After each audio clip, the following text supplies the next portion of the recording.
Hello, ma'am. Hi, Hi.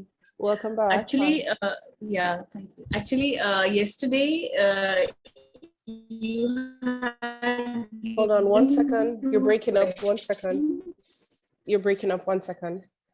One was Hello. hello. Yeah, Can you you hear can me? hear me. Okay, I'm hearing you now. Go ahead. Yeah, yeah. Yesterday you gave two questions, and in that the second one was choose a component and give Yeah. three intentions for your backward design. Yeah. Uh, could you elaborate a bit more on that? Okay. So when we are creating our content for our classes, and we're thinking about whether you have experience with them coming from grade 10, going to grade 11, or whether they're new, you have to figure out the type of learners you have within your classroom. Are they visual? Are they conceptual?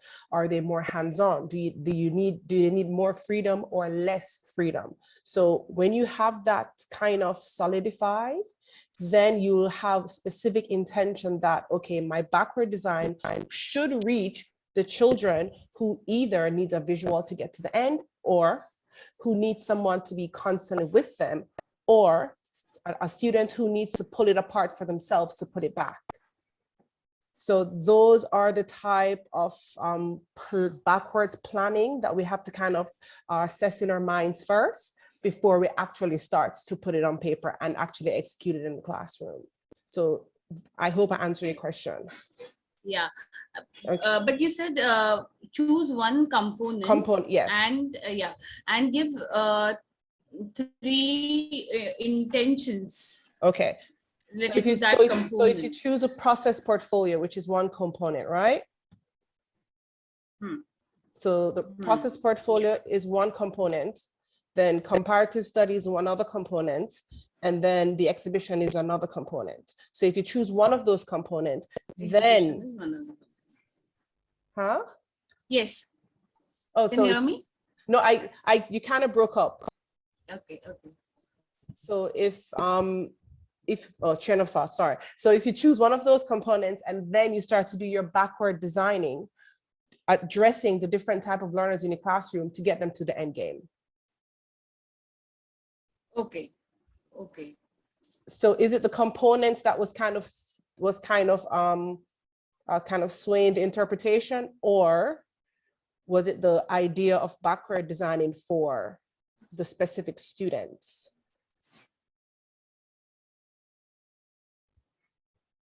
Okay. Oh, no, I'm asking, sorry. Yeah, I got it. Actually, it was a component that you said that choose one component and the three intentions.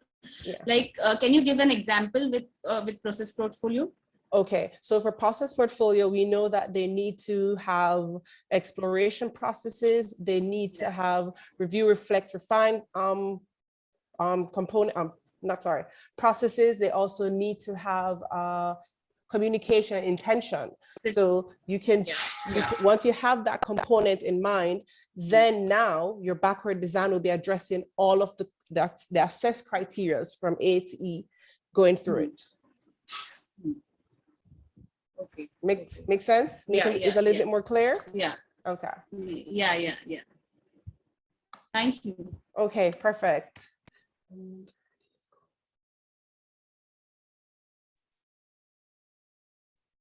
Okay, welcome back everyone. I know it's a Saturday and we're all excited.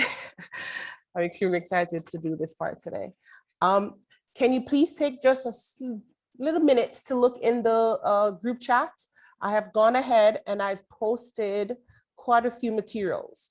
One is the scheme of work template that we'll be working with. The other one is a unit plan template that we'll be working with. And then the two examples of a scope and sequence and a unit planner.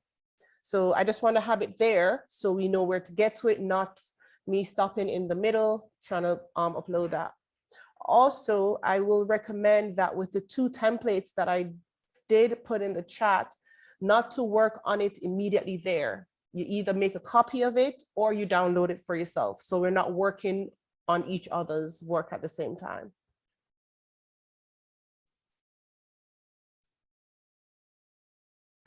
There's nothing in the chat.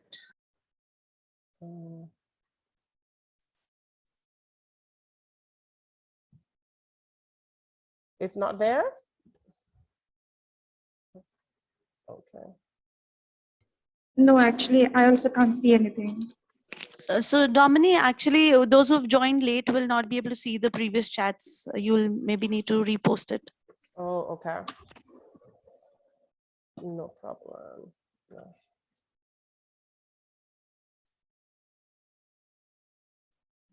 Let me get out of that. To go back into chat. All right, I'm gonna repost. All right, so let me go ahead and repost everything again.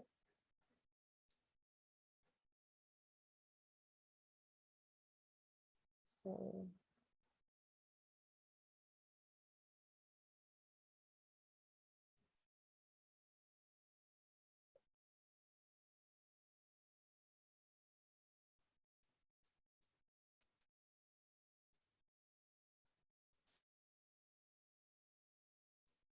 I've just posted the scheme of work, not the scheme of work, sorry, the scope and sequence template. Is everyone seeing it? Did it come through?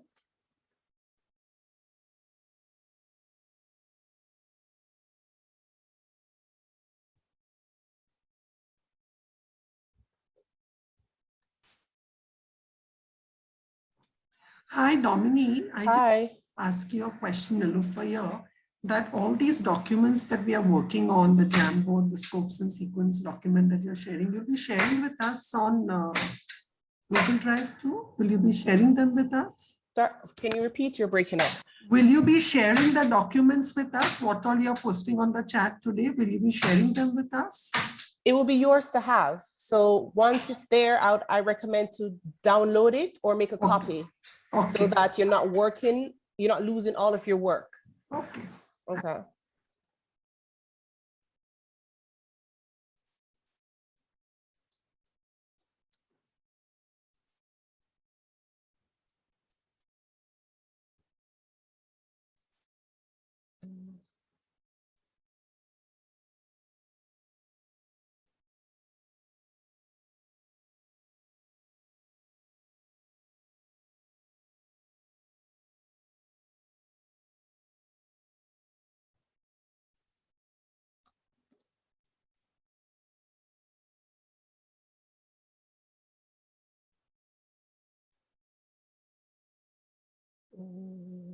For example.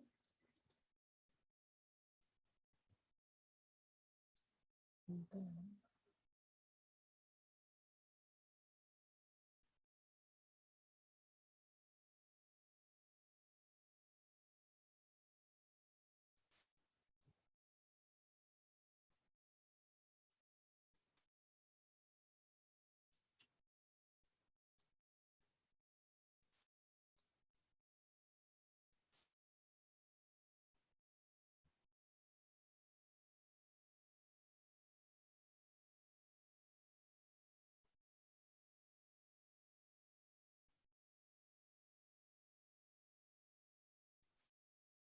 I think all the documents are there right now.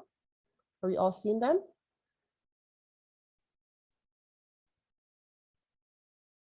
Yes, perfect. Okay. Great.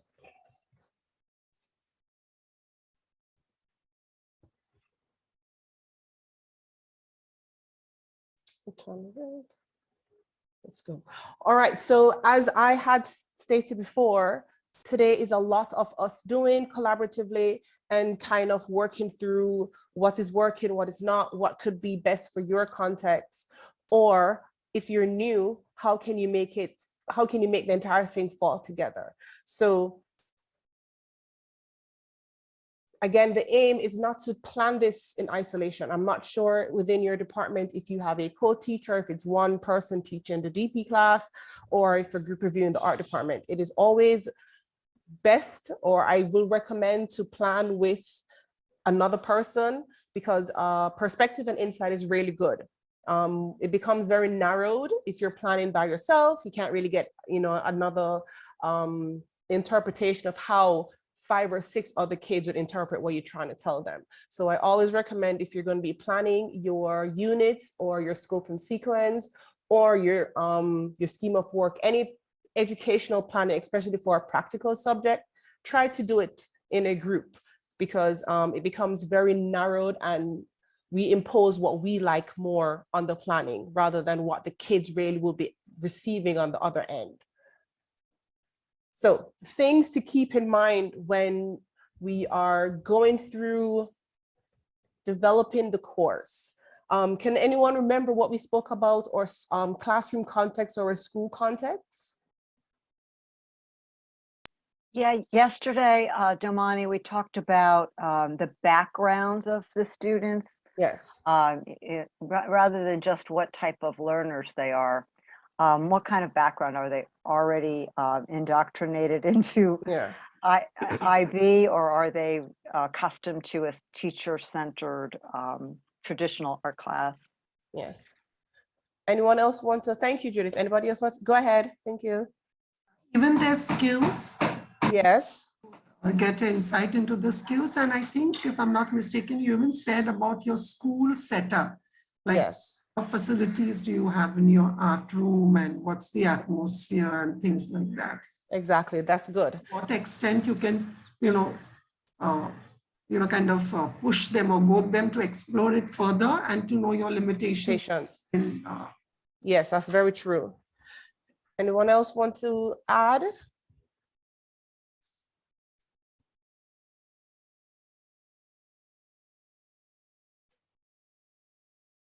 No one else? Okay, so something to always remember, are we all familiar with the columns for the materials and medium that DP kids should be exploring?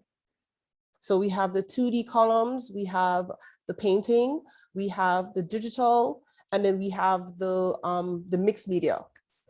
So it's a wide array of materials and mediums and substrate that students should be able to explore and not be limited to. And again, this is just a framework and idea that IB gives us, because they want to allow us as art teachers, we know best. We are in the room with our students, but they want to give us a freedom to not limit our students. But we have to be realistic. Our context is very important. We cannot develop a course that is heavy ceramics when we don't have a kiln, we don't have spinning wheels, we don't have the clay, but we have a lot of 2D materials. So we have to be realistic with what we have at hand to move forward and ensuring that our students can explore as much, and we can also help them as much, because we cannot be planning. For example, I myself, I am not very versed in land-specific sculpting. So my unit, when it comes to that, is very externally done. I get someone from the outside to come in and do that, because as an artist, we might have a wide information on stuff, but we cannot be good at everything. So again, I plan my units around what I can do, how can I can approach these things from different angles, what I have available to me, resources, infrastructure, also the type of children we have in, as I said, our context is extremely important to develop this entire process and for it to be successful, not only on the student end, but also on the teacher end, right? I'm just very, how many of us, just raise of hand, how many of us have done I think have taught the 2-year program with external marks, meaning your kids have gone through the entire 2-year program, the marks have come in, and the DP coordinator have used that data to either grow the program or cut the arts program. How many of us have gone through that process? Just raise your hands. Okay, 1, 2. Okay. Can, hold on, I'm looking for the name. It's not popping up. Is it Katrina?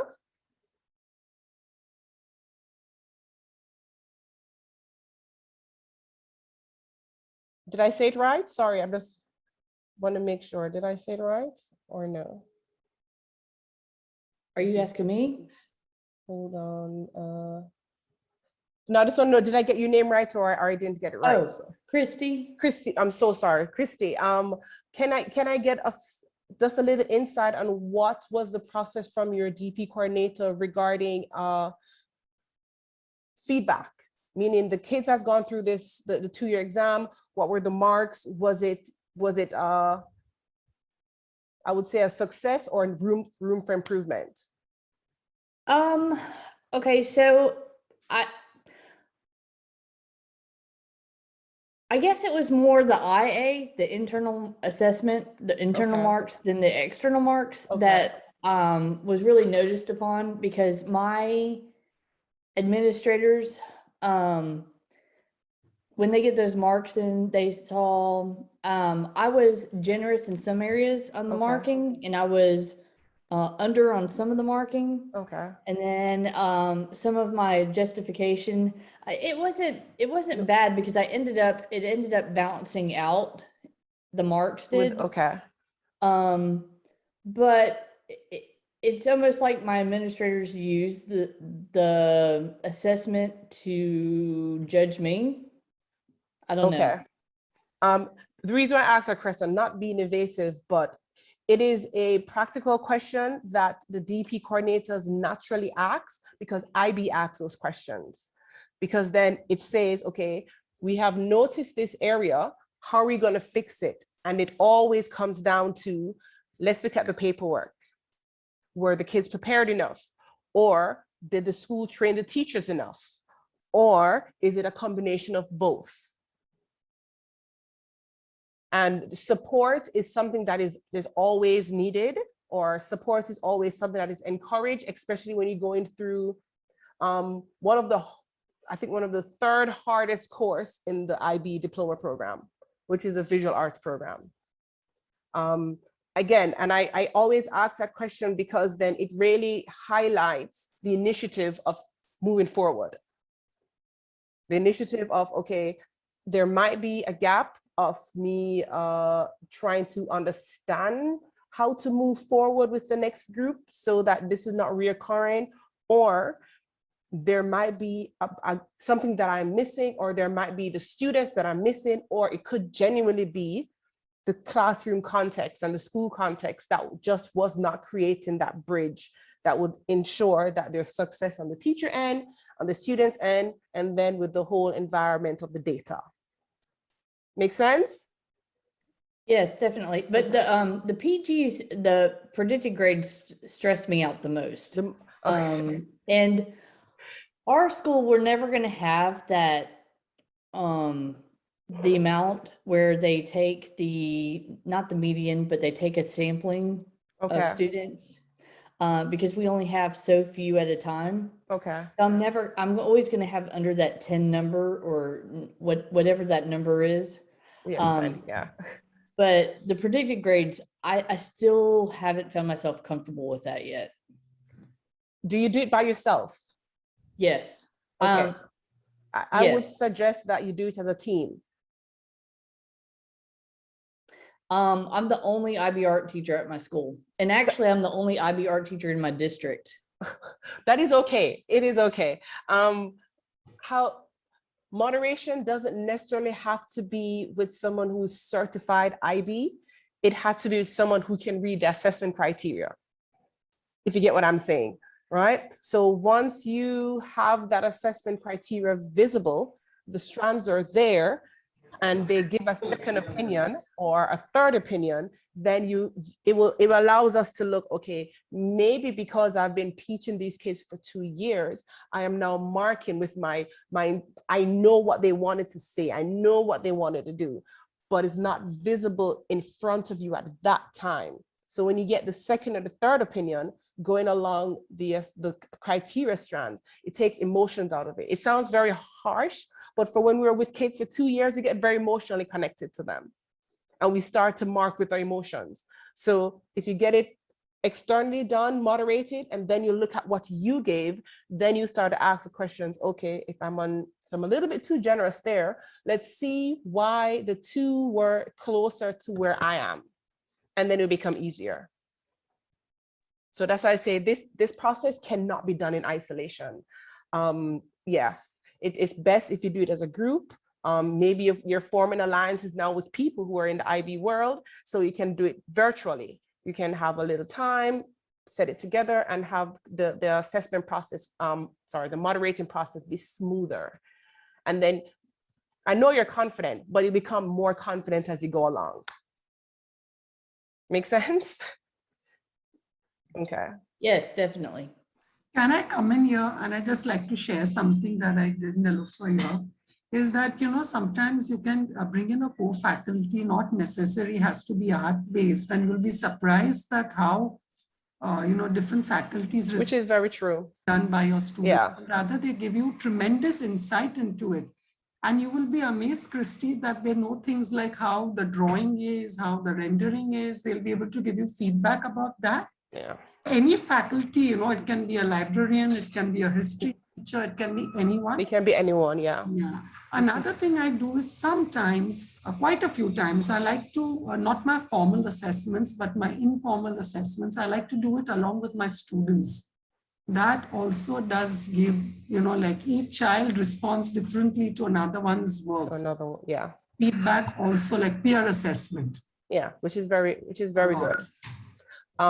My number one suggestion, and at all times, is that once we're teaching with our criterias, it's a bit easier for us teachers to assess with it at all. And as we start the planning process, you'll understand exactly what I mean by always teaching with the criteria. You're always telling the kids you're looking for a specific thing that is in the criteria strand. Then if they know they hit it, then we've created our own checklist that they've hit this or they did not hit it and they need to hit it.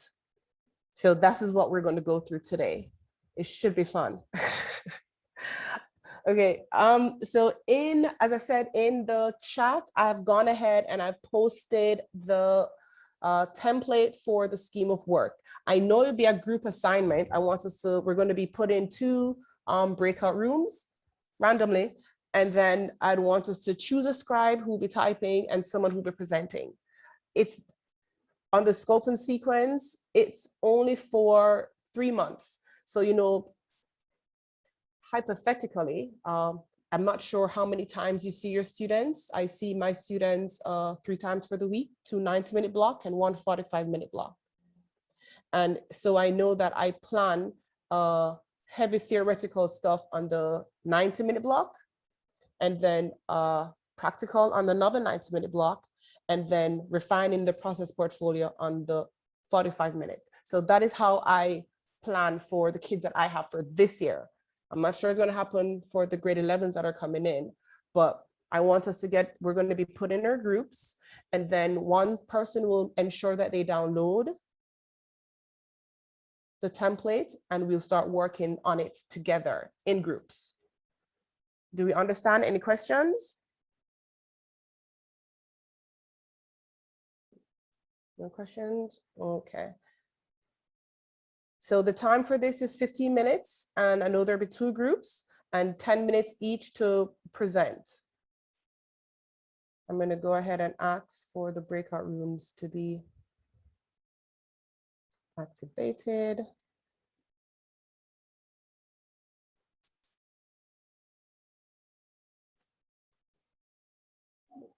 Breakout rooms are open now. They're open? Okay. Yeah.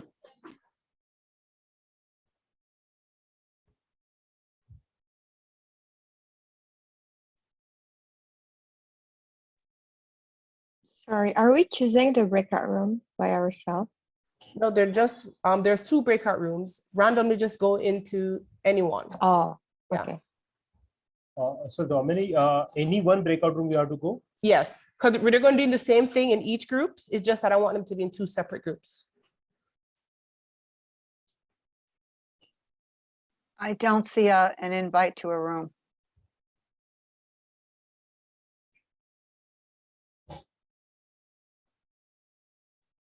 Hi, is IT here? Yep. Yes. Can you assist with the breakout rooms, please? Okay. Can you click on this three dots? More option is there. No, under that you'll be able to see these breakout rooms. Hold on, I didn't hear you repeat. You're breaking up. No, you just click on these three dots, and there you'll be able to see this breakout room. At the bottom, you'll see some three dots or something. I don't see three dots at the bottom. My three dots are at the top of my screen. Yeah. So.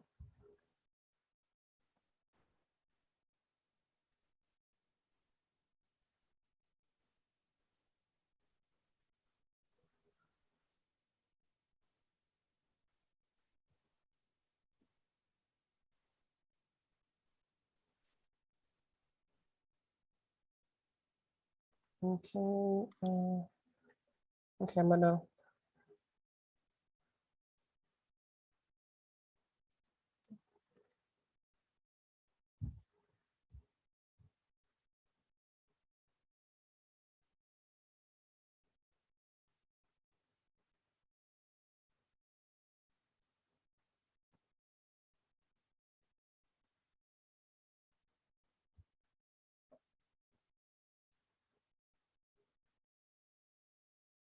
Okay.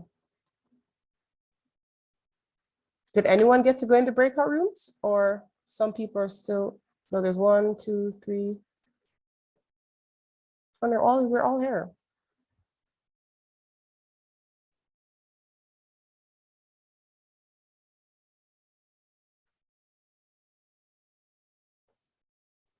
One second, let me.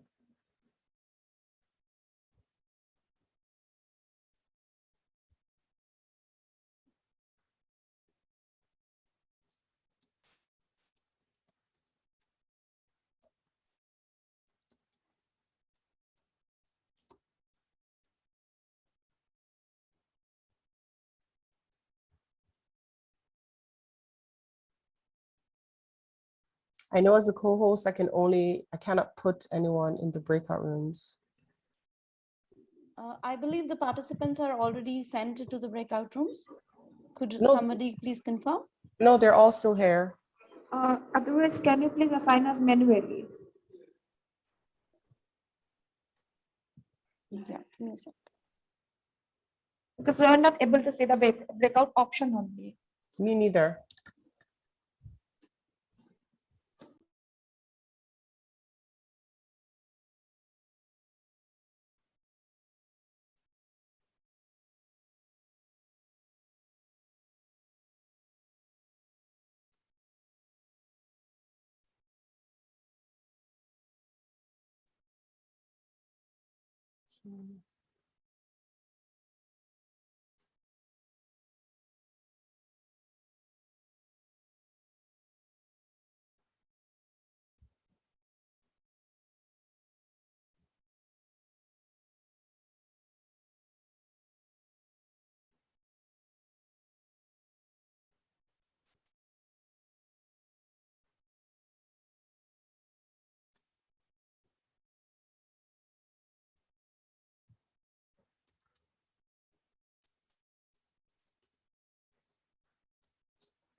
Okay, so, there might be a little issue. Do you want to go ahead and just start a read through or the template? Let's go ahead and move forward, Domani. Yeah. Let's see if we can just open the template and see if we want to work through it together here. Our person, did anyone get to go into the breakout room? If I should call everyone back. Let's just do it together so we don't waste time. Yeah. First, don't forget everyone, please download the template. Just download it or make a copy for yourself, so that we're not working or overlapping with anybody else's items. If you need a visual, I've also placed the, the example of the scope and sequence there. Are we looking at unit planner? No, we're looking at the scope and sequence, which is the first one. Okay, okay, Yeah, the first one that just has, I think is a red tab across. okay. Let That me says, just, yeah, that says time. I have to find where I put it now.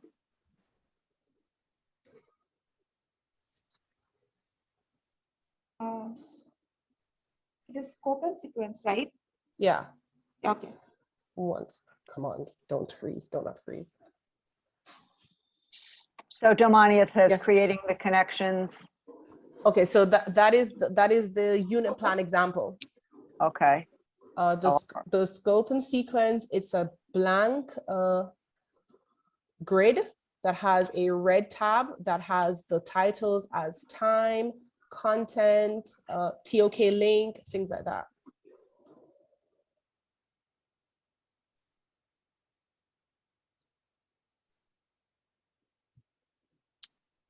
Did you find it? Technology is awesome, but I it's now know. frozen. No, my screen is now frozen. Yeah, we can't see your screen, I think. Yeah, I'm not able to see. My screen is just frozen. Let me see if that process it. All right, I'm in my docs.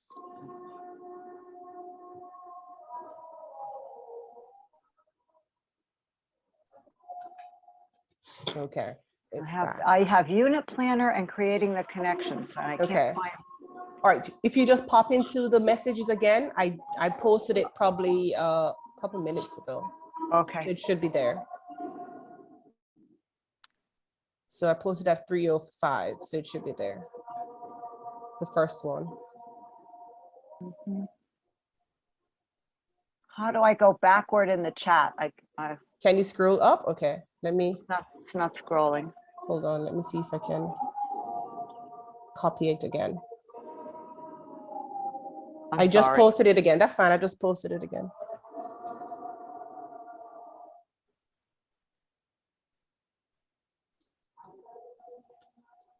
Okay.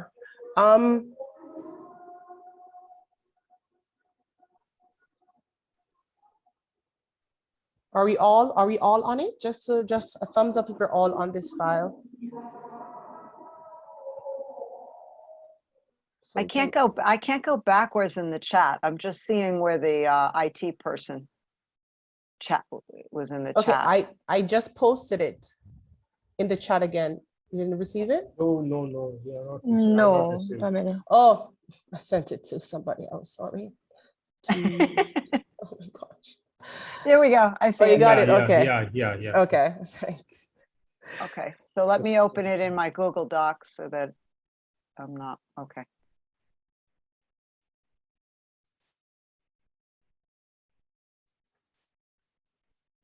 All right, this one says, no, this is creating the connections, theme, artist, artwork. I sent it to you personally. In my email. Yeah, no, in the chat. I tagged you. Yeah. Okay, did we all open it? Thumbs up if you all opened it, so we can kind of want us to kind of actualize this entire process together. Oh, I got it. Yay. Okay. Okay. Okay. I'm gonna download it right now so I don't lose it. So, no problem. Yes, we can see that. We can open it in Nilpan, yeah. Yeah, so you open it, make sure you download it. So now we're gonna go through the entire step. So I know that we all have different experience or different idea of how we want to plan our courses so that the kids could be successful. Again, I try to do my the first year, which is year one, my heaviest section of the course.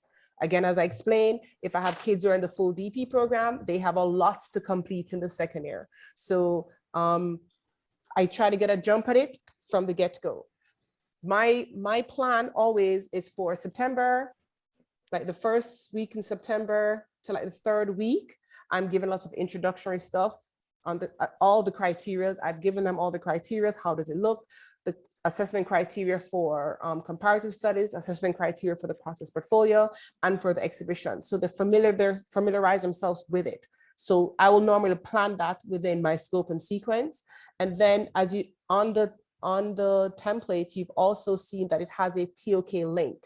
How many of us are used to teaching or used to integrating TOK with visual arts? Or how many of us know what TOK is? Yeah, I'm good with that.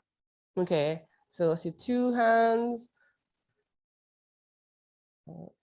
Okay, so 2 hands. All right, so TOK is an integral part of the why when it comes on to visual arts. It's a core subject by itself, and TOK try to reach all of the lessons, all of the courses. So when it comes on to visual arts, the TOK component, the TOK section in the scope and sequence actually helps the kids to annotate in their process portfolio. And it helps them to annotate on their process portfolio screen, especially when it comes on to criteria C, when they're communicating their intentions visually and verbally or written, right? So TOK is very important when it comes on to the arts. Hence why it is recommended that it is linked within your units and your scope and sequence. And then materials, it's just what you need, whether it's tech, is books, if it's field trips, if it's library visits.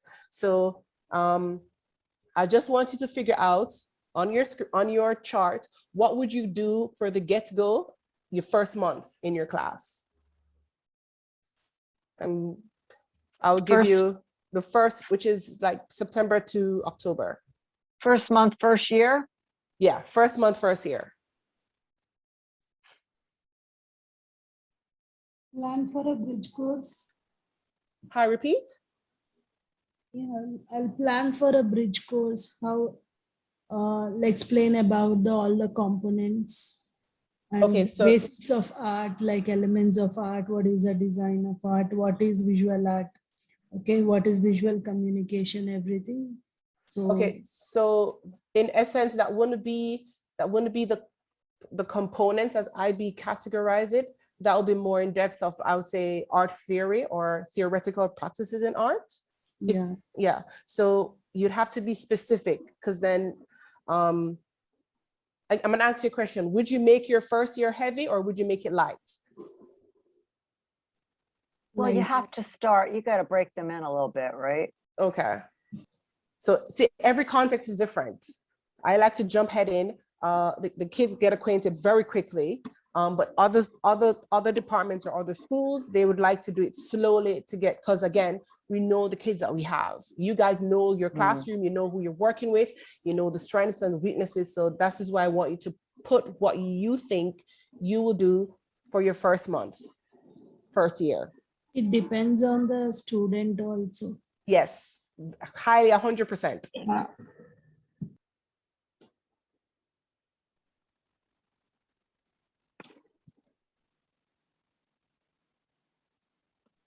So you want us to prepare a week was breakup, right?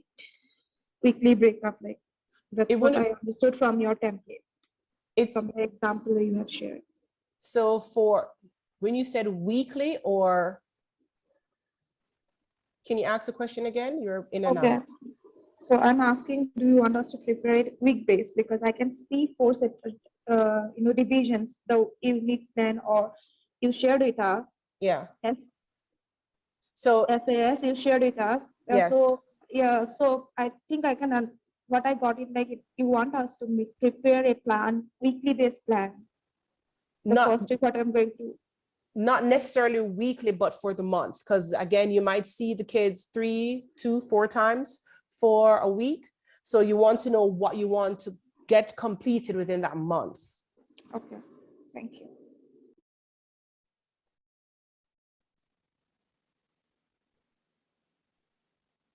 Dominique, can you share with us how you go about with it, since we all seem a bit stuck? There's an example also in the chat. Let me see if I can, maybe I should. Can you repost it for us? Yeah, I'm gonna go ahead and share my screen with that.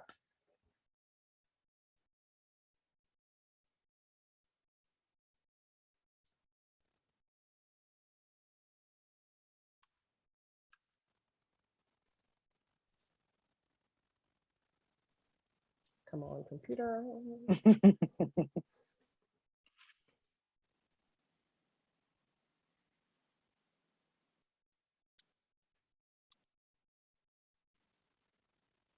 Did anyone see the example within that was posted?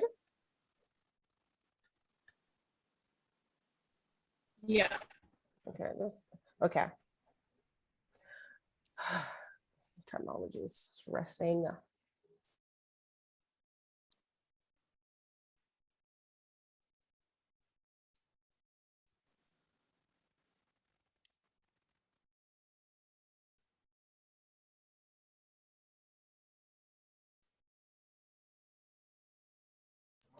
Is it titled Creating the Connections, Dominic, by any chance? No, that is example for the unit planner.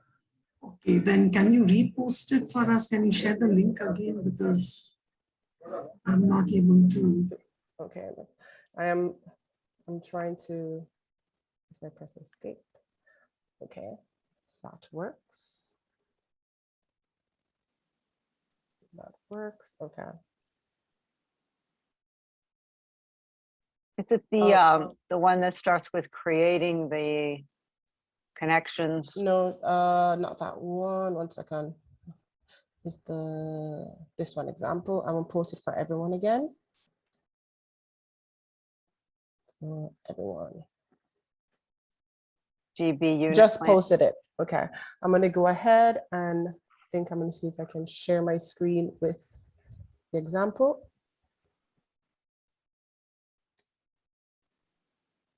Do we all see it?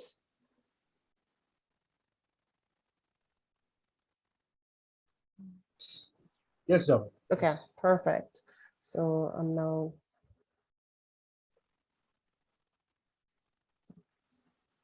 Okay, someone is working on the document itself. It's recommended that you download it because it will make so you don't lose your work that you're working with.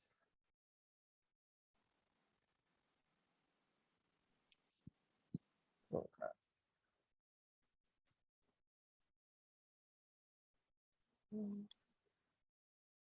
Okay, SAS, and I made a copy of it. Okay. Oh, I like this. So I'm gonna share my screen so we can actively do it. Okay, so can you all see my screen? So, okay, perfect. So this is an example of how I've started before. So for the entire month of September, I dive straight in with the comparative studies. So I know I see them 3 times for the week and times that by 4, I get a lot of hours in. We do a gallery visit, we do a critical investigation, we go through the specific components of what the comparative study should offer to these kids, right? So I know that that will be happening for my entire September. So after this, I will now say, okay, I've had the theoretical aspect. I won't say completed, but probably 60%. Then I will go into what will happen at the end of September, going into October. We will start now with the mind map, the theme creating, having kids figure out how many mediums they want to explore with, what they want to be introduced to, if they've never done printmaking before, if they want to try it. So they start to create their mind map and their theme building. And that now will continue flowing into media exploration, into their visual arts journal that will now develop into their process portfolio. So that will be filtering out from the end of September going into October, and it keeps going on and on. So that is the idea of how you'd want your, I would say to me, the heavy end of the course to be, and the scope and sequence helps you to pan that out. What they're doing, how it's going to be assessed, how it's linked to TOK, and what will be the outcome. And then as natural, the resources. Is that clear? Is it making sense? Is it making a connection? Yeah. Okay.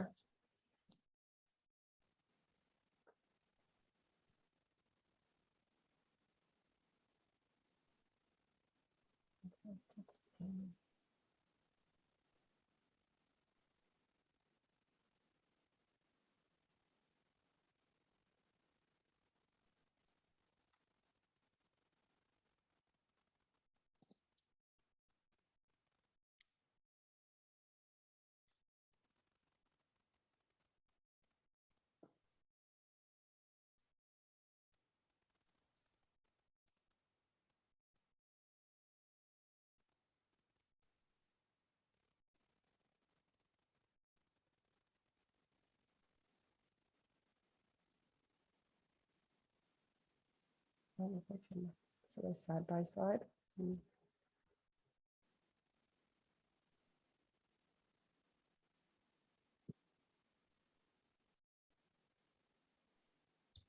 Any questions? Are we okay? Any questions? I think I'm okay with this. Okay, with the process or the example? With the example. Okay. Any feedback, anything that you might believe that won't work or you want to approach it differently? It's certainly more organized than my first year was. Oh, okay.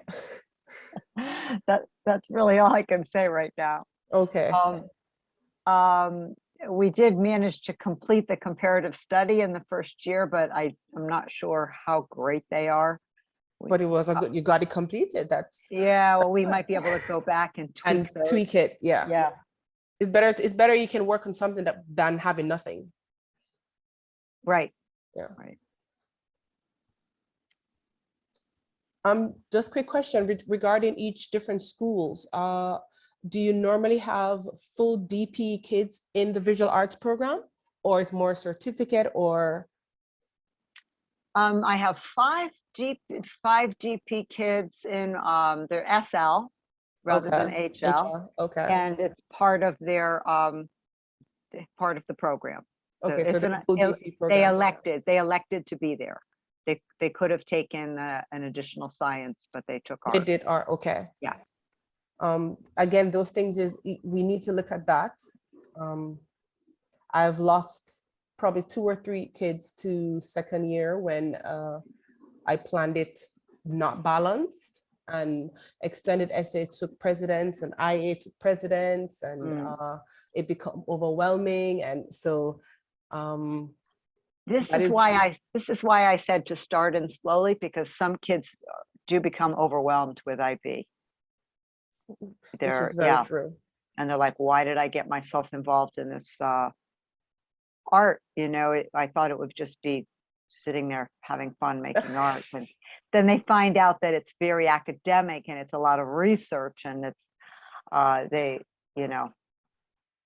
it's easy to get overwhelmed.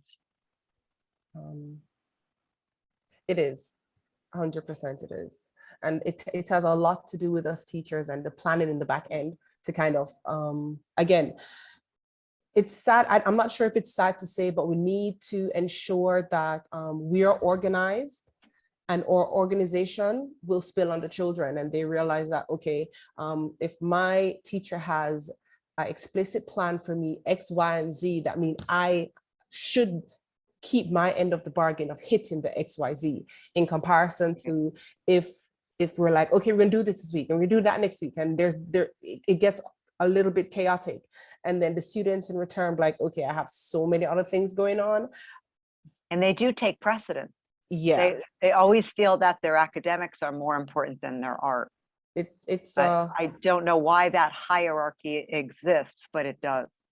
It's a culture that you have to build within the school. It's a culture that you'd have to build within the school. We're a first year IB school, so we're just coming into our second year now. Okay.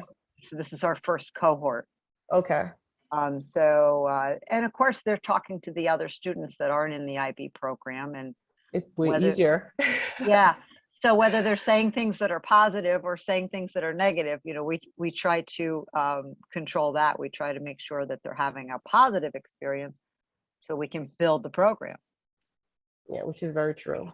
Yeah. So yeah, it's a little bit, it's been a little unorganized, but we're working through it. That's good. Anyone else want to add any challenges that they're probably thinking they're going to be facing going through the scope and sequence and trying to build a course? I have a question real quick. Okay, so in your scope and sequence example, I'm looking at your time frame, September, November. I always start off with this. There's a website that I use, What is Bad Art? Okay. And I use pretty much how, and I'm looking at, so you have it towards the CS with the theoretical written piece. Okay. Do you have them write that into their sketchbook, or do they use any of that into their process in any way, or is it just something that doesn't end up being used? Does that make sense? It does. It does. For me and the kids that I had, I actually allow them to embed that within their comparative study.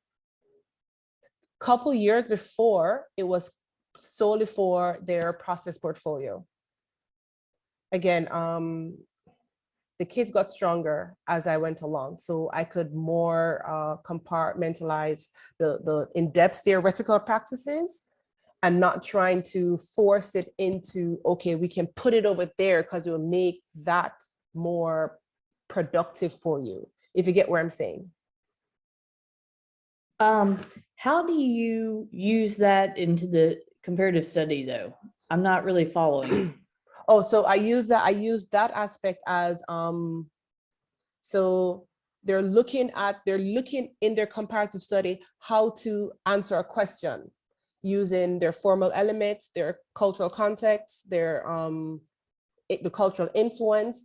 And when they do start to research deeper, and we go through this within our classroom, the connection is made. So they end up using that material kind of as evidence, or Yes. not evidence, as Not a template. evident, like yeah, or like a building block. Yes. Yeah. Okay. Cool. Answer, yeah, building block, yes. Anyone else?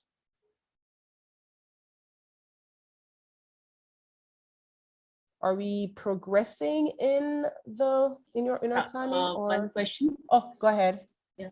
By end of year one, okay, yes. how much do you expect, like with the process portfolio, how much work, how much resolved work? Okay, for me or for myself, or just recommended? For like recommended, yeah, recommended. Oh, I would say try to be 50-50 or 60-40. For example, I don't know, I will always try to say, ensure that they have maybe 6 to 10 screens for their comparative study. Maybe, hopefully they will have 3 to 4 works for their exhibition, and for their process portfolio, let's try and go for a minimum 11 screens. So that when either the teacher will give summer assignments that they need to complete some stuff through the summer holidays, and then when they come back, then they should be so September, October, November, December, January, February, March, 7 months of consistent working. So along with the summer holidays. Along with the summer holiday work, yes. That's just recommended, but for myself, as I said, my first year course is extremely heavy, so they will finish all comparatives will be finished. They will have 5 completed works, and they would have at least 13 pages of their process portfolio. Okay.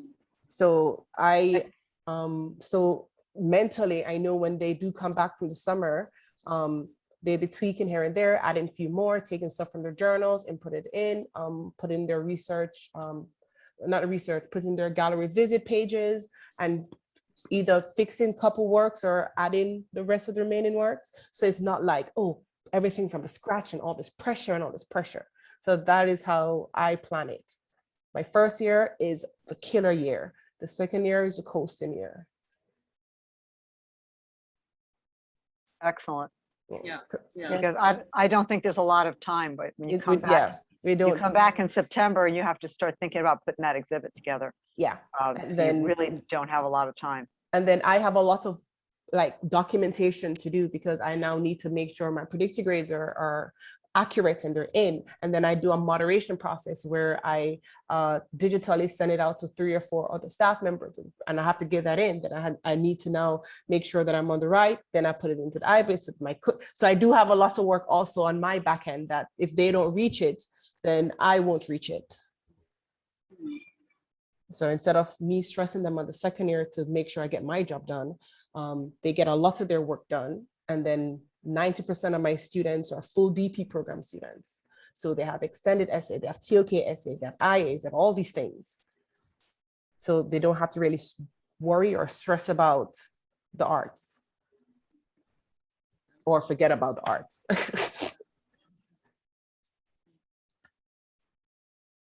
Any other question?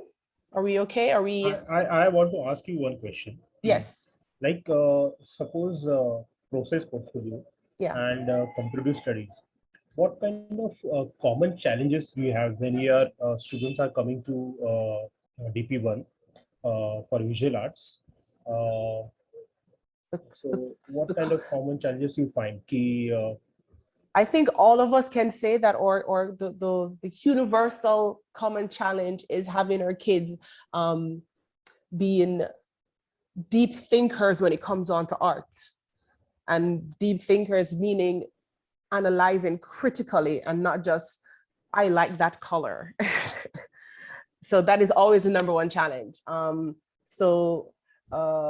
know, I think I had a couple students who were always, you ask a question, they jump onto Google, they Google it, but then they get the Google answer, which again, could not be right, might be right. So when we start to go to the libraries and we're doing art history, reading from books, it kind of opened their mind up to a different world than the digital world, so that they're able to write better. So for example, I always, one of my units, I give an example, not an example, I give an assignment where they have to do a mini research presentation. Tell me something that I do not know about this artist. So it allows them to go deeper, because I would say, if you're going to choose those artists, I know 1, 2, 3, 4 things, which are mainly the thing that everyone knows. Now it now pushes them to go deeper, look at the cultural context, what was happening in that time when that artist was an artist. Why did he do that piece of work? What was historically happening then that influenced him to do that? So I always give that as an assignment to let the kids kind of dive into the reading and the research, and not regurgitating of information, but summarizing and expressing themselves from an artistic and history point of view. So that is always my #1 challenge. Did I answer your question, or? Yes, okay. And do we agree that we all kind of have that challenge with our students? Yes, and their writing is so bad. And then I have students who are English as second language, or or English as third language. So wow. I find that they're writing because they don't read, because they just like to Google things, copy and paste, copy, Yes, true. The more reading they do, the better their writing gets. So we have to kind of push them outside. We have to kind of push them outside of the classroom sometimes, and take them places and take them to the library. They'll be like, oh my gosh, Mr. Library, why? Have classes there for 2-3 times. They'll get used to it. Excellent. That's a great suggestion. Yeah, that's what I do. We're not going to be in the art room today. We're doing theoretical stuff. Let's go to the library. Miss, there's a library. Yes, we're going to the library today. Yeah. And then we start the class assignment like that. and I have so many books in my room and they just won't touch my books. I carry them with me. I carry them with me. Yeah, they don't want to touch the books. They just want to go to the Chromebook and get the information. So it's a good idea to kind of step them outside of the, we do need the technology and the digital stuff, but we need to step them outside of that so that they can think for themselves and kind of accept the knowledge so that they can use it for their better instead of copy and pasting. Thank you. Great idea. Yes, go ahead. Yeah, Dominique, I want to ask you that you suggested this activity and it seems very interesting. Tell me something I don't know about an artist. Yes. You think when you do it with them, this will further open doors about whom they would want to choose for the comparative studies? 100%. Yeah. So I start like that, 100%. Yeah, so that would be a good starter for the comparative studies. That's one of the other ways you can start. Yeah, thanks for that. Yeah. I'm going to do that. It's very interesting because if you tell them all the things that you know, they're like, oh, but those are the basic things. They always try to go for the basic things. So if you tell them, I already know 1, 2, 3, 4, you need to tell me something else that I don't know.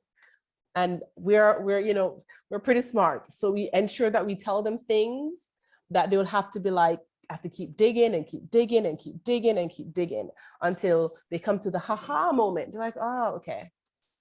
Yeah. So maybe artist or an art form also would do, right? Because if they want to choose a local art form or something, it to an artist. Yeah. Yeah. You think that? I think that's a good idea. It is. I've been again. I have 3 other art teachers in my school, the KG teacher and the middle years teacher and myself, and my drama department and music. What we try to do is literally plan together. Because you could get ideas, like I'm getting a lot of ideas from you guys, and I think it's vice versa. Imagine if we're planning by yourself. We won't be able to reach where we need to go, right? So I always recommend plan with someone, anyone. It could be someone in the math department, or it could be somebody who's in the art department. Just throw ideas out, and you can see how creative this thing gets to keep these kids' attention and also get them where we want them to do. Be critical thinkers, be explorers, be very, communicate whether it's written or visually. And you will see the difference. You see the difference. So I bring in a science teacher to view my students' work while we are, assessing on the rubric. And it's very interesting to see that how the students learn to accept things. When we give them a positive feedback, of somebody who is not from that stream, giving them feedback about their work, they become more open-minded. A whole lot of open, yes. I think I had a student 3 years ago who loved the idea of art, loved it, writing skills was impeccable. Skills, not as much to the writing skills. Wasn't a part of the school before. She came onto the IB art. I started to introduce different mediums, not the normal drawing and the painting. I took her outside of the conventional stuff and introduced her to printmaking. She was very good at sciences. I'm like, okay, let's try the printmaking side where we're going to now mix the science with the art. And it was amazing to see that she got attracted to something that she didn't have any notion about before, only because it created that bridge between what she really was good at, what she really liked, and put it together. She did wonderful etching pieces because she got to experiment with the visual side of it and the science side of it. So sometimes we have to kind of literally think outside the box. We don't want to turn a kid back just because they can't do the pencil drawing or the acrylic painting. There's sculpting, there's ceramics, there's printmaking, there's photography, there's time-based media. There's a lot of other sides that we can push them to, but it's just that we have to have the infrastructure, we have to have realistic environments to get these things going. Make sense? Okay. I think Go ahead. Go ahead. Okay.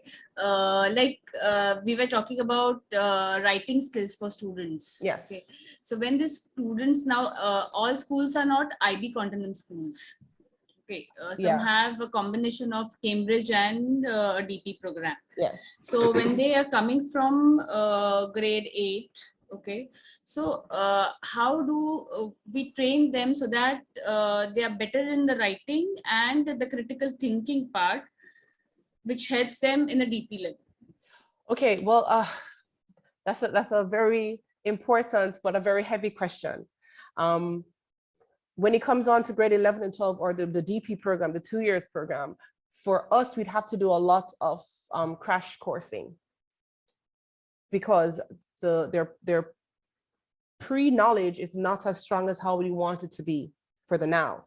But on a wider picture, it has to start with the department, with the school, where the art program is developed or the curriculum is written broad enough that it not only focuses on the practical, but is balanced out with the theory and the practical. It has a lot to do with enforcing that reflections are done. It enforces that artist research are being done. It enforces that students are expected to learn the theoretical side of art coming through from grade 6 right. So that when they do, again, it has a lot to do with curriculum development when it comes on to the art program for any school. We always think of only at the top end, or we want them to have, to go through amazing high stakes summative, but there's a lot of brick that is being gapped between that. And then when they do come at those 2 last year, we as a teacher have a lot of pressure to be crash coursing because they're missing a lot of the gaps that they could have gotten a little at a time, grade 6, grade 7, grade 8, grade 9, come right through, if you get what I'm saying. Yeah. Yes. But for us, when we do have them in our classroom and we do see that the writing is weak, then we now have to develop our units and our lessons to ensure that we are directing them to exactly what they need to know and what they need to give us. Sometimes we don't have a lot of time to be going around the world and going around the corner. We have to kind of direct the theory learning so that they focus on exactly what you're trying to get them to understand. You need to understand what formal qualities mean. How do we see formal qualities? How can we depict formal qualities in our words? We need to have them the idea of whether they're journaling in their books, they're doing sketch and they're journaling their processes while they're doing their sketches. Talk about the reflections, what went well, what didn't, why it didn't go well, what could you do to improve? So those things kind of get them the idea of constantly reflecting and journaling to get where you want them to go. So reflections are very important. Yes, reflections for every class, every grade is important. Yeah. Thank you. You're welcome. Someone hand is up. Yes. Yes. Dominic, I want to ask you, do you face any for exhibition or comparative studies, plagiarism problem or something? Or I want to ask you, how do you check plagiarism in these 2 components? That has a lot to do with us reading and assessing. For example, we know that everything should be cited on the last screen of our comparative study, which is on a separate screen that is uploaded separately. So whilst you're doing your course for the comparative study, you might have every 3 weeks, they submit that on whether it's Google Classroom or on a shared document, and you actually go in and you have to read everything. Everything should be cited. Everything should be accounted for. And I know it's hard, we cannot turn it in, but we can take we will know when it sounds a little bit too regurgitated. You can take that specific bracket and you can put it through Turnitin and it will tell you exactly where it comes from. So it has a lot to do with us. You're using Turnitin only for to check plagiarism. Yeah, so because it's a big thing, especially with our school, if they're caught plagiarizing more than 2 times, in different classes, then that's a red flag.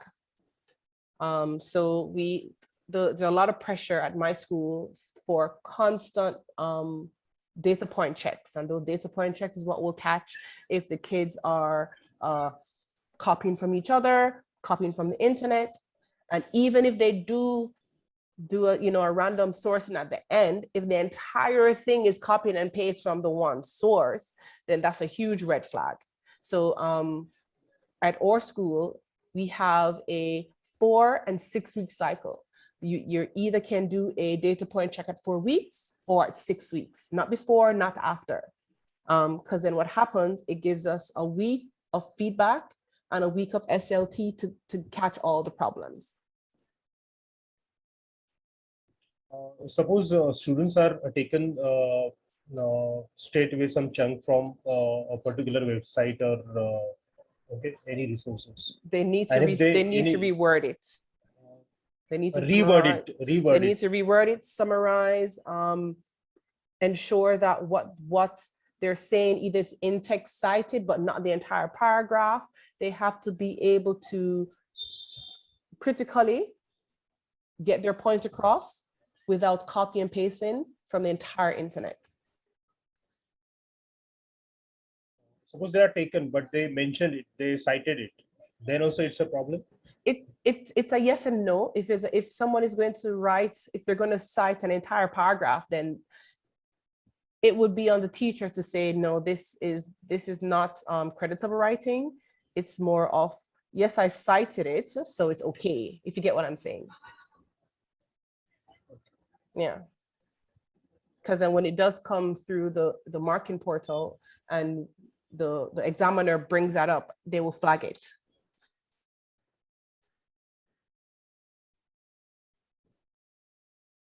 Okay, I know it. Oh, wow. It's 410. And I just want us to look at the unit planner example.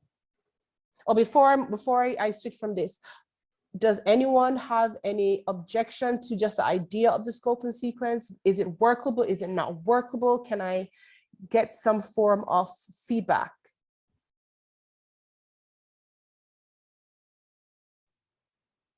So, Ravini, what I want to say is, like, I think I'd also like to, I'm really, like, whatever you have shared with us, like, it gives us a very clear idea how we can plan about it. Okay. But I think I'd also prefer to, focus on one or two chosen ATL skill at the starting, or like every unit, Okay. For this one, maybe I can, for the first 1 month, maybe I can focus on the resource skill and also the thinking skill, Okay. ATL skill, and I can incorporate it.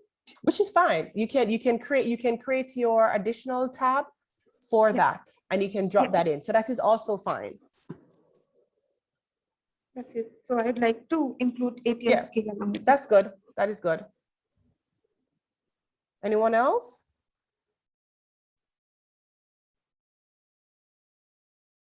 No feedback, no pros, no cons, no likes, no dislikes. If it's workable, if this is a little bit too organized, would it drive the kids crazy? I don't know. I think it does a good job of overlapping the components a little bit, connecting the components. Okay. So that they're not each one in its own silo. Okay, which is also which is fine. But it could be, and just a crazy idea. It could be that someone wants to do their course like that, where for 3 months, they're only focusing on the comparative study alone. And then the other 4 months or 6 months, they're focusing on their process portfolio. And then the next year, they're only focusing on their exhibition. So it's a give and take. It's another idea that can be thrown out there. Again, it depends on your school, your context, the kids you have, the number of students have in your class, all those specificities that happens, right? Let's see if I can pull up the example of the unit planner. Wow, they do say that time flies when you're having fun. Because I'm like, I just started.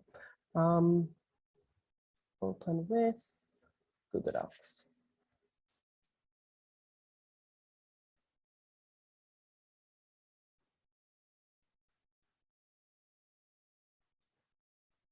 Oh, no. All right, I can't open it Google Docs. I just have to Is keep it it here. called GP Unit Planner 1?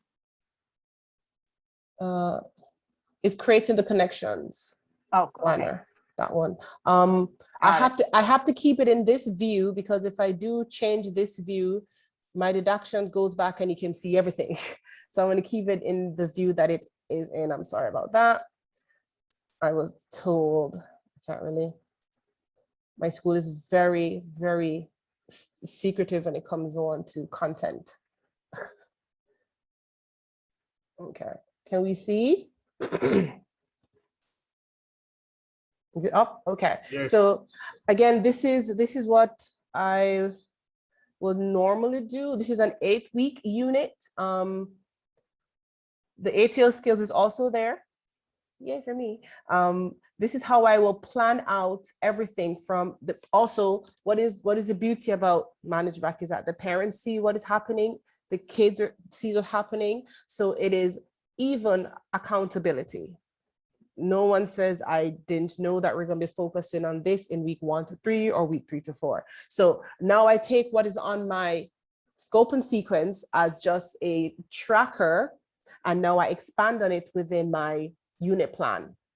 Again, IB does not require lesson plans for DP, but it's good that you have your scope and sequence because it kind of gives you the same idea or just the same organization as what will happen in a lesson plan. There's only thing on a larger scale, right?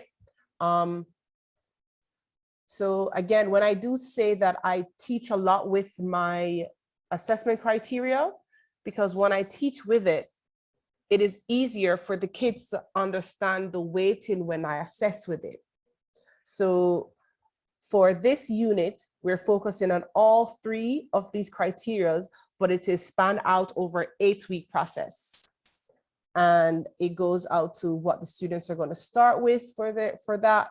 They go through the in-depth resolve work with the criteria A.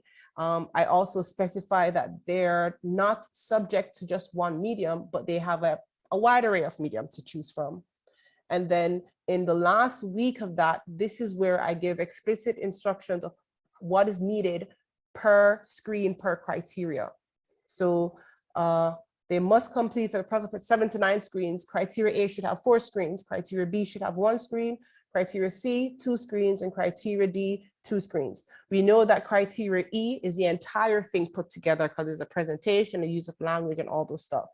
So when they start from week 1, go right to week 7, they're doing a lot of documentation and processes and research and journaling. So now what they do is now start taking specific documentation from their books to have put their screens together. And then what happens down here is now just the flow of how the IB nest, which is how we're going to create the connection. A lot of their writing and their reflection happens around these 3 big questions that I always have. That helps them to not only steer their research, but answer their why for their intent and their communication. And so I'm not really controlling what they write, but I'm giving them a good head start of how to start writing it. And then this naturally filters into more research and more questions that they'll ask me. And then it would lead to them documenting, and it might even lead us to go on a field trip. So it goes down there. And as I said, ATO skills is in play, and the learner profiles. So this is how my Manage Back units will normally be set out. From that big chunk that comes out of my scope and sequence. And then my brain is blank. I was just reading this over and over. And then at the end of it, when I reach my 6 weeks data check or my 4 weeks, I know exactly they should have hit all of these targets. So everyone should be on track. And then reach my 6 weeks, everyone should still be on track because we're constantly hitting these targets. And again, it starts from us being very explicit, it's very clear, setting clear deadlines, what we need, what they don't need to be wasting time doing, which is I have a policy that I have 90 minutes with my students. They get 10 minutes brain break anytime that they wish. That is their freedom, but it is a working class. There are 10-minute breaks. They can go for a walk. They can even walk around the room. They can have a snack. But once we use your time efficiently with me there, when they do get their assignment to take home, they should not be, oh my gosh, I don't know what to do. I don't know how to do it, because everything is explicit, always visible in my classroom. Everything is always documented on Google Classroom and on ManageBack. So once we create those plans, it's easy for us to just always having the kids take accountability. Does it make sense? You are using both things, Google Classroom and ManageBack. Yes. So we use ManageBack for documentation and IB, and then we use Google Classroom for immediate teaching and learning in the class. Can you please scroll it up a little bit? Oh, sorry. Thank All you. the way to the top, or? Yeah, it's perfect. Yeah. Oh no, okay, it was perfect there. Okay, Yeah. Sorry. Thank you. Week 4 and 7. Yeah, there's also this in the chat. I gave an example of this. Oh, I see. Okay. Yeah, I just wanted to kind of, this is how my process goes through. Yeah, this is very helpful for us. This is how my process goes through for, I was trying my best to download the comparative study, but there's a lot of school things in it. And I'm like, okay, there's a lot of blocking out. Yeah. Is this clear? Does this make sense? Is it too rigid? Is it organized? Can I get some feedback? Just to get, I'm seeing faces. I'm seeing a lot of faces, but I'm not getting a lot of feedback. So can I say something here, honestly, Domini? Yes. We need to go through it at leisure. You know what I mean is we need to really, to give you proper feedback. Okay, that's fine. Say how I would probably tweak it, or how much grasp and what would I change where. Yeah. To go through it properly. I understand that. True. Thank you for some that. Time. Yeah. I need to study it. I need to see the examples. I need to put students into perspective while reading it. So if you're open to it, maybe we can communicate via email. Oh, no, I'm 100% open to this. Yeah. I do not create my curriculums in a vacuum. Like opinion, like feedbacks are extremely important, because I'm teaching kids who also have different personalities from me. Can I give a suggestion here? Is that I attended a workshop similar about 2 years back, and all the participants are quite open to the idea of making a little group on WhatsApp, so they could be of support for one another. Okay. Ideas. And that has really helped us and taken us a long way. That's fine. I'm open for that. An idea, and I don't know how many will be open to it, but we discuss. Some of us really get together on Zoom, and we share our students' work also now. So what you said, you could reach faculty from a different place. We share our students' work. We kind of help other assess, and things like that. So that is actually a cool idea. It is. It is. I'm open for that if anybody else is open for that. Okay, as I said, we all have these okay.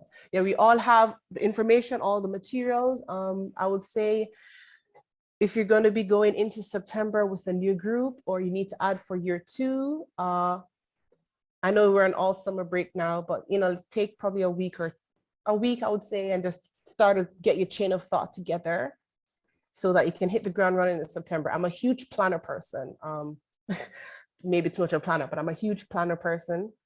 I have to literally every year revamp my curricula for the school from grade 6 right through to grade 12. So I have to use my time very wisely. So I'll be starting my curriculum planning, I would say in 2 weeks' time, and I'll be revamping some of my DP stuff. So I'm open for any communication. I have a question real quick. Yeah. Okay, so I love how you have this for the process portfolio, and I understand that you said you couldn't show the CS because of all the different things, but how the CS is daunting to me, and I know it is to the students. like how much do you go into with practice with them versus like handing them a template? And because so much of it has to be independent, but how much do you give as guided practice? Okay, so first I start with the gaining the knowledge process. So I will expose them to different artists in the library. I give them certain tags that we're looking at. Find me 4 or 3 artists that only use specific red color within the artwork. Then we start research what that meant. So we kind of go heavy theoretical with my guidance of steering them to what I want them to come with, right? So I introduce them to the qualities. What does formal qualities mean? I give examples. Then they now have to go and find their own artist. Probably, I would say 350 words on an artist when it comes down to formal qualities. Then same thing with cultural context. Find an artist and we'll research and we'll write about what formal qualities mean for that artist. So it has a lot to do with us kind of steering the kids to what they need for the comparative study. So we know what is needed. So we're steering them separately, right? And then when it's time for them to put it together, they have a lot of the knowledge and information. Then we guide them to creating their paragraph that is going to explicitly and like talk about what they've been looking at with these 3 artists. Once they've done that, then they're going to start working on the formal, they know what formal qualities mean. They've done the little assignments. They can also go back and look what they were doing. Now they can address it with these 3 artists. So again, it has a lot to do with, okay, I know I need to get them here. How am I going to do that? I'm going to do bits and pieces, take out the little tags that I need, teach them how to do that. Now I'm going to allow them to do it in the class, if that makes sense. My brain got a little bit excited. Yeah, very much so. Yeah, it got a little bit excited a while ago. Sorry. So it's again, the backward idea is that we see the big picture. We have, or as teachers, we have a visual of what they need to do. We have read a lot of what is expected. Now we're going to think about how can I give the kids in little chunks. And to me, it's been very successful when I work with the taglines. If they understand what formal qualities is, what it means, if they understand the theory of colors, if they understand composition, all of these things. And we give small little assignments, whether they can write it, they can do group assignments, they can do presentations, they can do the presentation they do for me, or things like that. So they get that they have gained that knowledge. Now we're going to do it in class together, completing the comparative study. Can you tell me which platform do you use to do your comparative study? Mostly Google Slides. Oh, okay. But we kind of allow the students to use whatever. Some of them were using Canva, but I don't recommend Canva for Google Slides because the writing is not very user friendly. Okay. And then I had a student use Ludus. Oh, okay. Yeah, some kids just started on that. I'm a huge Canva fan. I don't know why, but okay. I don't know. Okay, so then it could be a digital unit where a lot of stuff is done through the computer. They can probably keep a digital journal where they do all their research, whether they did the physical reading of the book, they documented whether they want to record themselves. So sometimes when it happens in that form, you can easily get them to do what you want them to do.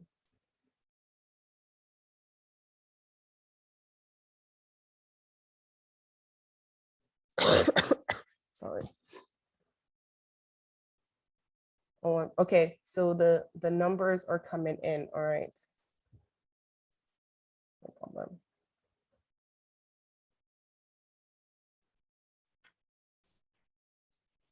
Right, so any other questions? I know I normally use I created a process portfolio rubric, a exhibition rubric, and some other rubrics where I always check every 4 weeks. Maybe I should have put that here, but if needed, I will, if anyone asks, I will send it to if they need it. Please do that. It will be really helpful for us. Okay. We definitely need it, Dominic. Okay, I will do that. I will do that, definitely. I would love to say thank you to everyone. This has been short and spicy. It could be longer. I wish it was longer. And I really hope that the few skills and knowledge that I know that I have given you as much as I could and I can. I really enjoy this. I'll be very honest. This is my second online workshop. I'm more of a physical face-to-face workshop person. But I think, you know, I'm learning this online workshop. But thank you for everyone just taking the initiative of just being here and wanting to learn more and supporting the IB and supporting just being really awesome teachers. Thank you, Thank you, Dominic. Dominic. Thank you. Thank you very much, everybody. So I wish, Dominic, you could come to our school for physically and share your knowledge with us. Oh, that would be really cool. That'd be really nice. I'm open to that. I'm a hands-on workshop person. Like in the space, we're doing stuff. Carrying a whole bunch of materials. You're seeing how it works, how it doesn't work, what didn't work, what can work. Yeah, that's Yeah, I remember the first conversation I had with Dominique. She had mentioned that I'm more of a face-to-face workshop person, but I would want to try that. But I must congratulate you, you know, on such a wonderful platform that you've created for all the learners here. You know, there was a lot of exchange of information and knowledge that I witnessed here. So thank you. I think at this stage, on behalf of Art Journal Foundation, I would like to thank you, Dominique, and of course all the participants for being so interactive and, you know, taking this initiatives for your learners. I'm sure a lot of learning would go into the classrooms as well. So I think we all just need to join hands together to help each other. IB world is like that, and you know, I would want that we continue this collaboration at Art Journal Foundation, where if any one of you would want to contribute for any kind of resources or would want to get support for any kind of resources or sessions like this in future, please, you know, drop in an email to me and I shall connect with you one-on-one. I'll also try to create this WhatsApp group at the earliest so that we all are connected. Yes. Moreover, the recording of the session, the resources that Dominique would want to share with you will be shared with you over an email, apart from a feedback form. And I would request you all to, you know, fill in the feedback form latest by tomorrow so that we all have an idea on how to, you know, plan the further workshops and so on. Thank you so much for all your time and so much energy that has been spent into this. All the best for your future endeavors. Thank you, Dominique, once again. Thank you. Just one thing I want to ask. Will you share the feedback form via mail? Yes, you'll all get an email on the registered email IDs, which will have all the details. Okay, thank you. Yeah. Okay. Thank you. Thank you, everyone. Thank you, Have everyone. a great weekend Thank you ahead. so much. Thank you. Bye. Thank you. Bye. Bye. Bye. Thank you, everyone. Looking forward to the group, Ruchira. Bye. Yes, yes, I'll do that. I'll do that. Bye. Bye. Bye. Bye.